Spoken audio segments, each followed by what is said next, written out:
Hello, I'm Mr. EP21 and welcome back to another episode of Better Together Crafters. Well, here we are again guys, back on Intro Hill and here for another episode. I've been thinking about what shall we do in today's episode. Well, as I'm sure some of you are aware, we are now in 1.17, the supposed caves and cliffs update. Maybe not quite caves and cliffs, but part 1 at least, which means a load of new box, a load of new things, including this wonderful thing I've got in my hand here. What is this? Spyglass, I think it's called. Yep, the Spyglass. Which now allows us to zoom. It's quite useful. I like it, could see myself using it. Took a while to find a geode, but I did manage to find one. So, one of the 1.17 features then is dripstone. Now, dripstone allows us to farm lava infinitely. So, while I was searching for a geode, I did eventually manage to find some dripstone, and I managed to get enough to make, well, to collect what I want to do for my little farm idea. So I did put a farm together in my testing world, how we can sort this out. I think it's going to work fantastically, so let's build it on Industrial Island, I thought. Let's get over there now and take a look where we're going to build this thing. And here we are, back on Industrial Island. God, that portal noise was very, very loud. So it's been a while since we've been here. I don't know if you guys saw the previous episodes. We've got a sugarcane farm here. We've got a pumpkin farm right up there in the distance. In fact, we can use this this lovely spyglass. Up here, we have our creeper farm. And then up there, we actually have our trident farm. So we've got quite a few farms over here. We've got a few pumpkins in it. I mean, these are full. Absolutely full. But I figured, in fact, we might as well do it right here, actually. We're going to do it right here. So I've got most of the items in here. I've got a few on me as well because I ran out of space in the shelf box. But this is everything we'll need for the device, I think. We shouldn't need any more than this, hopefully not. So what I want to do then is I want to actually turn this into an AFK-able farm. Basically, I'll just be able to get an auto clicker out and just sort of sit here and let it go around and round and round and collect as much lava as I possibly can. So what I'm going to do is, so I ought to really mark it out. Have I got any blocks on me? Yeah, here we go. So let me just mark the dimensions out, and then we'll see exactly where the farm will sit. So I've sort of laid this out then. So it's actually just a 15 by 15 square. Obviously 12 for the pistons, and then either side for redstone and various bits and pieces. So now we've got the footprint, we know where it's going to sit. We need to just mark out the middle of this somewhere. So what have we got? We've got 15 here. 1, 2, 3, 4, 5, 6, 7. We'll go there in the middle. 1, 2, 3, 4, 5. 1, 2, 3, 4, 5. We've gone way too far there. Terrible, can't count. Start again. I'll do it like that for now. I mean, eventually I'll probably make a bigger storage system, like something like I've got there. But I think for now, we'll stick it here, because I don't... I mean, at the end of the day, man, we're not going to use more than a double chest full, I don't think. So, first of all then, you're probably thinking, what's all this then? So this is the actual collection system. This is what's going to collect our lava buckets as it goes round. First of all, we need to get our obsidian, and we need to get our cauldrons. So I've put this line across here then to place the cauldrons down just for the minute, just so it's easy to do it. But essentially we are going to just make a ring of cauldrons that goes around here. And we're just going to use a piston feed tape to basically just move it around for us. But we're just going to put that in for the moment. And we'll eventually make a platform up here that we can step up onto. I just want to go this. This won't stay here, obviously. We'll just take this out afterwards. But I need something to put some of the actual blocks down onto. So first of all then, I think we're going to make up this first mechanism here. So this is the first sort of trigger point. This is where you're going to turn it on and where we're going to start making it move. So we're going to need some of these components now. Oh, it's raining. We're also going to need that. I also got some moss from the trader. I got some more in my ender chest, but we only need one for this. So we'll use some of that as well, which is good. So the idea is here then is we'll get the corners in place first. So we'll just stand on that, that'll be alright for a moment. So we put the piston here because that's what's going to push it. I'm going to put that there because that is what is going to actually see this move, which is what's going to trigger the piston. Now, we're going to control that with this just little switch here. So we pop that there, pop that there, and hopefully, I mean, I assume power can transfer through this. We'll find out in a moment, I guess. I didn't really think of that. Do you know what? I've just realised I've done this wrong. We need to take that out. So we'll place an observer down like so. Block there. Torch there. Torch there. Now, at the minute, as you can see, that pushed that. That's our initial trigger. So pop that back down there. So this is how this is going to run. So we'll put some redstone there. Put a block there. Put a leather there. Lever. What do you say? Lever? I don't know. And then the idea is we power it up. That pushes it. That'll push our first cauldron forward, which will create a chain reaction. And then it'll just sit going round and round and round. And then when we're done, we close it. And then eventually the chain will stop because the power will not move around anymore. You'll see more of it once we actually get the rest of this chain in. But that is basically it. That's the first little trigger mechanism. I know it doesn't look fancy or much, but that is all we need to do. So we just need to go around now and put in the other mechanisms.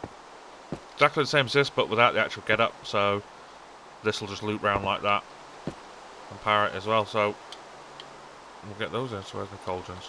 Here we go. 1, 2, 3, 4, 5, 6, 7, 8. So for this then, it is really, really simple. It is basically just one out, one in. Redstone. That's it.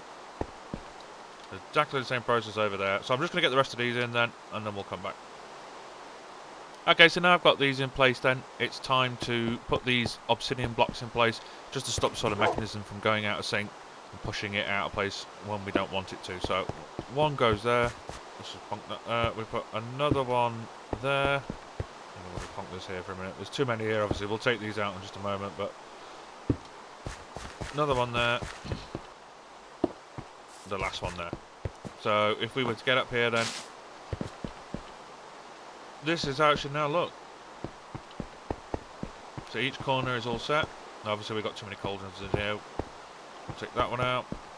We'll take that one out. We'll leave that one here. So the base of the mechanism is that there must always be a block here, one here. But other than that, there we go. So if this triggers, it doesn't matter how many times these trigger from the difference or the updates, obviously they won't do anything. They're not supposed to. And now already our farm is already 50% the way there. All we need to do now is put the lava in, empty out the water because it's raining, and that's it. The farm is done. That's our main feed tape done. What we're going to do then is just clear it out. So let me get the lava in, and then we'll show it in action. So this is it, and we've got everything in place now. I think it's looking great. I've just got to do some tidying up. I've got to put the dripstones in, but it is already there. And it's already looking very, very nice. So the way this works then is we flick this lever, and as you can see the feed tape is now infinitely going round. And that is simply just by this, as you can see. As it sees it, it pushes it and moves it along. The obsidian stops it from pushing too far out. The only thing I've realised with this particular chain though, with it being a feed tape, the button's a bit weird because obviously there has to be a block here because this is the starting point. So if you flick this off without consideration where this is going around, sometimes it does leave that one blank, so you have to put a cauldron back there to start the process off again. But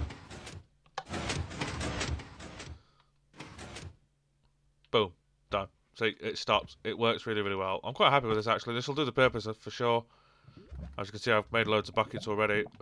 All I got to do now is pop the dripstone in, put some kind of platform here and create like a little system here to feed me some buckets, and we are good to go. I'm really pleased with this. Thinking I should have used something other than cobblestone though. But then again, it is just an industrial area, so I suppose it doesn't really matter too much about that. Let's get the dripstone stuff in. Where is it? It's over here. So let's get the dripstone stuff in then and see where we end up then. To test this then, let's put a bunch of buckets in here. Let's fill out my inventory.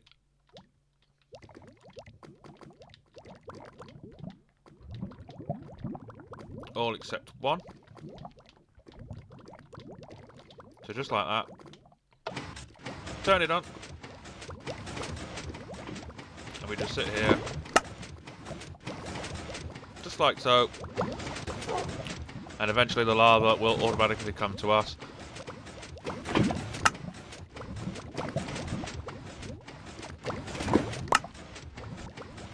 Just like that.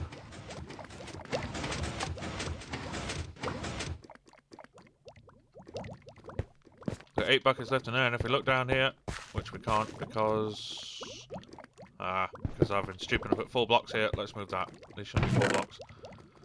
And as you can see, look, already there is 3 there. So that's how it works, and we'll just fill up that chest just by standing here over time and collecting those. Now, like I said, it's just a little silly little storage thing for the moment.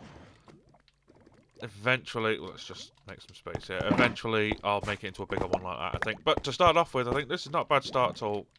We now have a means to farm lava thanks to the 1.17 update, which is absolutely fantastic. Do we need this here, or should we just leave it as a single step? Let's leave it as a single step for now. There. Perfect. Okay, I couldn't help myself. Since the last clip was recorded, I had to change the cobblestone and sort of build off the AFK spot a little bit more. I did a couple of tweaks. I like it. It's much, much better looking like this. Let's just take a look at Sealet now. Much, much better without the cobblestone. So the idea is then you come up here, you flick your lever there, and you just let the process flow. Buckets will be thrown at you.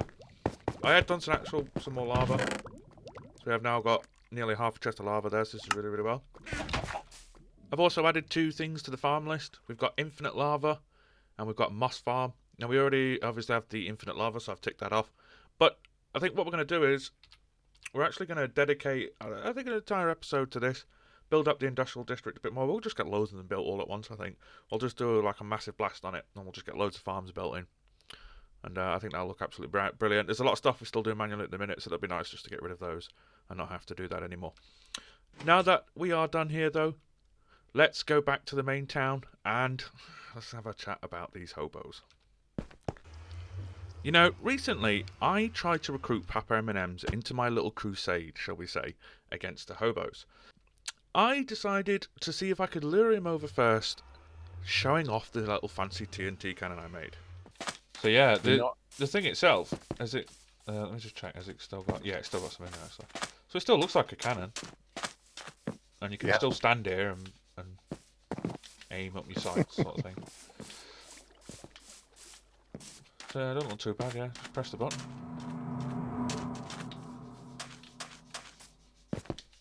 Or how he got out there. I don't know, there he was. Oh! You blew him off. I blew him off. Wonder if he'll Oh, hobo man, he's coming for a swim though, isn't he? Yeah, he's coming over here. Let's take him back. He literally just moved right at the last minute. I did not expect him to move then. He's doing a runner for it though. He wants to get back to his barrel, isn't it? Oh, what's going on in the village? There's anarchy going on in there, man. There's another one on fire. Oh, He ran through the fire pit. he did. Fire. Fire! Oh, I've got to fire another one now. This is brilliant. We've shifted one again. Oh, Papa M&M's in the way now. But something weird happened. I'm not sure how, but Papa M&M's ended up helping the hobos, even after I threw some TNT at them twice. And due to this act of kindness from him, somehow they let us both into their camp without trying to kill us. So I took the opportunity to gather some intel, because these guys are practicing magic. I swear, it's projection magic. I saw it. Papa M&M saw it. We need to gather this intel, and I thought this is the perfect chance. Check out this guy over here. But we haven't got any others. What guy? Where is he? The one you're standing on. Hey, what? There's a guy here. I can't see him. You can't see him? No. Oh, on mine, he's laying here in the doorway. Oh, no. Oh, you've just punched him. Yeah. It's him there. He was in his bed. Was he? For me.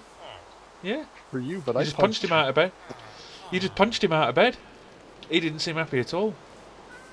I wasn't. I punched him here. I was outside the building. How could I punch him in his bed? I swear, I don't know. That's a good point. You just punched him and he bounced out of the bed. And I punched right here, the block outside the door. That's a good point. Door was How shut. bizarre.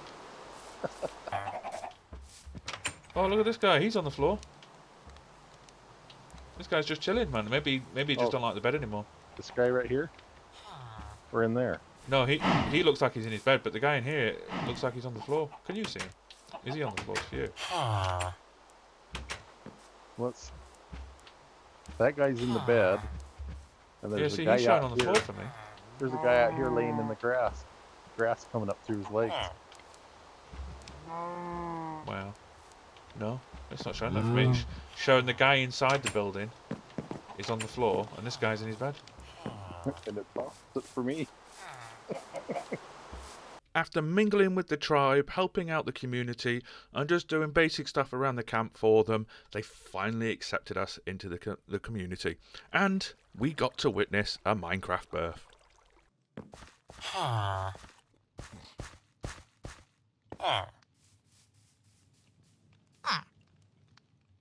You look free here, dude. You look left out. Now, I'm told that it's a very rare treat to see this, so being a part of the community and seeing this means they must trust us now. I gotta tell you something though, I don't trust them. They're multiplying, that's right, they are multiplying, we saw it, so we've got to keep an eye on them. I need to think of a way of how to do this. So, I think for now though, that's all we've got time for today. Thank you very much for watching the video. Please remember to like and subscribe to the channel, and we'll catch you guys next time. Bye!